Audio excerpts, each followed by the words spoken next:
Hello friends, எல்லோரும் எப்படி இருக்கீங்க? நம்ம இப்போ பொரி வறுவல் பார்க்க போகிறோங்க. எங்கள் வீட்டு ஸ்டைல் பொரி வறுவலுங்க. இதில் வந்து ஒரு 3 ஸ்பூன் தேங்காய் எண்ணெய் சேர்த்துட்டு கடுகு சீரகமும் சேர்த்துக்கோங்க. அது நல்லா பொரிஞ்சதும் மிளகா சேர்க்கணும். மிளகா உங்கள் காரத்துக்கு தகுந்த மாதிரி சேர்த்துக்கோங்க. அதுக்கப்புறம் இதுக்கு முக்கியமான இன்க்ரீடியண்ட் வந்து பூண்டுங்க. பூண்டு வந்து நல்லா தட்டி சேர்த்துக்கோங்க. எவ்வளோ நிறையா சேர்க்குறீங்களோ அது அவ்வளோ நல்லாயிருக்கும் பொரி வறுவல். அதுக்கப்புறம் கருவேப்பிலை எல்லாத்தையும் சேர்த்து நல்லா வணக்கிக்கோங்க. அதுக்கப்புறம் எவ்வளோ குவான்டிட்டி பொட்டுக்கடலை வேணுமோ அதுவும் சேர்த்துக்கோங்க. உங்களுக்கு எவ்வளோ க்ரன்ச்சியாக வேணுமோ அதுவும். அதுக்கப்புறம் நிலக்கடலை பீனட்ஸு அதை வந்து நான் முதல்லையே வந்து நல்லா வறுத்து தோல் உரித்து வச்சுருக்கேன். ஸோ அதையும் வந்து சேர்த்திக்கணும்.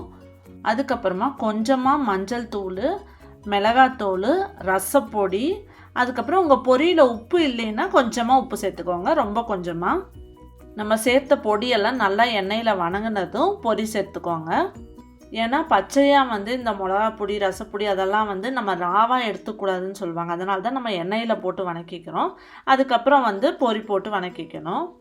நம்ம கடையில் வாங்குகிற காரப்பொரியிலெல்லாம் வந்துட்டு அந்த ராவான மிளகாத்தூள் தான் இருக்கும், ராவான மஞ்சள் தூள் தான் இருக்கும். ஸோ அது வந்து வயிற்றுக்கு சேராமல் இருக்கும் சிலருக்கெல்லாம். ஸோ அதுக்காக தான் நம்ம வீட்டிலையே பண்ணி சாப்பிட்றது. ஃபைனலி வந்து இந்த பெரி பெரி மசாலா இருந்ததுங்க என்கிட்ட. சும்மா ஒரு சாட் மசாலா மாதிரி, அது ஃப்ளேவருக்காக கொஞ்சம் ஆட் பண்ணிக்கிட்டேன். பொரி வறுக்கும் போதுங்க நல்லா சிம்மில் வச்சுட்டு பொரி நல்லா வறுபட்டு முறுமுறுன்னு ஆகிற வரைக்கும் வறுக்கணுங்க.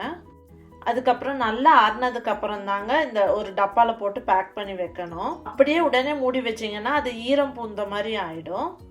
டப்பாவில் பேக் பண்ணுற கிளிப்பிங் வந்து மிஸ் ஆகிடுச்சுங்க. அவ்வளோதாங்க. இந்த ரெசிபி உங்களுக்கு பிடிச்சிருந்தா ஒரு லைக் பண்ணுங்கள். தேங்க்யூ.